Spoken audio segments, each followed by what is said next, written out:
Le contexte des paroles que je vais vous lire aujourd'hui est important. Dans Jean chapitre 5, le chapitre débute avec un miracle merveilleux que Jésus fait avec un homme qui est sur le bord d'une piscine. Ça fait 38 ans qu'il est handicapé. Et le Seigneur le guérit, mais le Seigneur ose le guérir à l'époque, le jour du sabbat.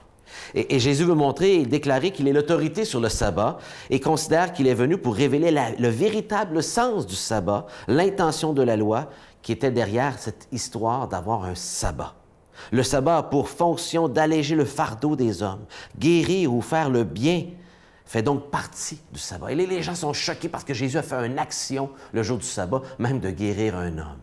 Et Jésus est dans ce contexte-là en train de dialoguer. On lit les paroles suivantes au verset 33. « Vous avez envoyé une délégation auprès de Jean-Baptiste, et il a rendu témoignage. » C'est un mot favori de l'Évangile de Jean, parce que Jean nous rappelle continuellement que toutes les actions de Jésus et tout ce qu'il raconte, c'est pour rendre témoignage. Il est un témoin fidèle de la vérité. C'est ce qu'il dit. Il a rendu témoignage de la vérité. Moi, je n'ai pas à recevoir le témoignage d'un homme, mais je parle ainsi pour que vous soyez sauvés. Jean était la lampe qui brûle et qui éclaire, et vous avez accepté de vous réjouir un moment à sa lumière. Mais j'ai pour moi un témoignage plus grand que celui de Jean. Ce sont les œuvres que le Père m'a donné d'accomplir, et ces œuvres, je les fais.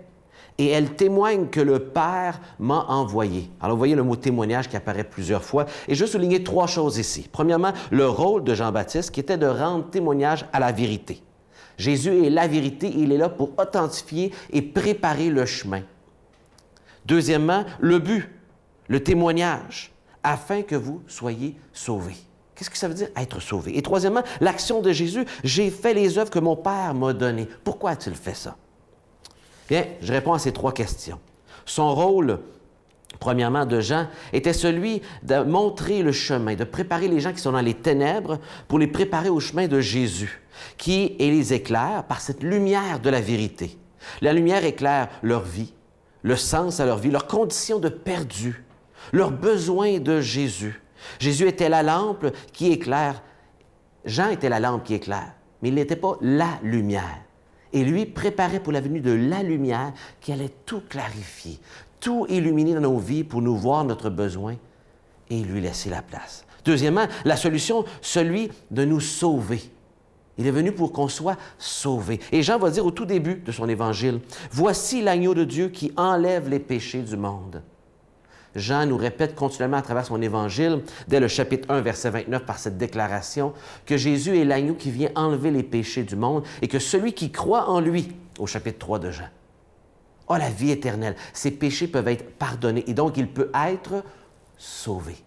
C'est à cela que Jésus parle lorsqu'il utilise ce terme, ce verbe d'être sauvé. Sauvé de quoi? Sauvé de mes péchés. Et que l'action de l'agneau de Dieu de pouvoir enlever par un sacrifice parfait nos péchés et ce qui permet d'être sauvé complètement de nos péchés devant Dieu. Troisièmement, pourquoi mérite-t-il la confiance totale des gens? Bien, l'action de Jésus est celui simple, celui de faire les œuvres que son Père lui a donné de faire. Il obéit à son Père et il fait les œuvres sur terre qu'il lui demande d'accomplir. Il a été obéissant. Et voyant que ses auditeurs le méprisent, ces auditeurs qui sont particulièrement religieux, disons-le, il les ramène à son Papa céleste. Humblement, c'était son habitude, vous savez, de parler de son Père. Il a obéi à son Père céleste et c'est lui qui avait concocté tout ce merveilleux plan de sauvetage de l'humanité par amour pour lui-même et pour les humains.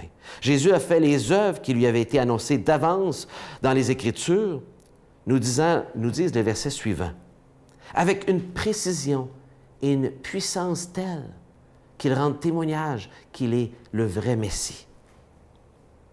Mais les gens ne l'ont pas cru. Et le témoignage de Jésus est plus grand encore que ce que Jean a annoncé. Et Jean le disait, celui qui va venir après moi est plus grand. Je suis que la préparation de quelque chose de plus grand.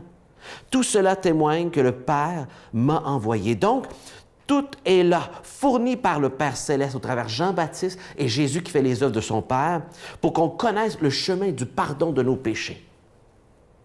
Le témoignage est clair. Faut-il encore avoir un auditeur qui écoute et qui accepte, prête à se soumettre à Jésus et l'autorité qu'inspire sa résurrection. Êtes-vous sauvé aujourd'hui? Avez-vous vécu le pardon de vos péchés par l'agneau de Dieu? Avez-vous placé votre confiance totale en Jésus?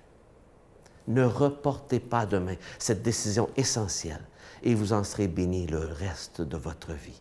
Que le Seigneur vous bénisse. Amen.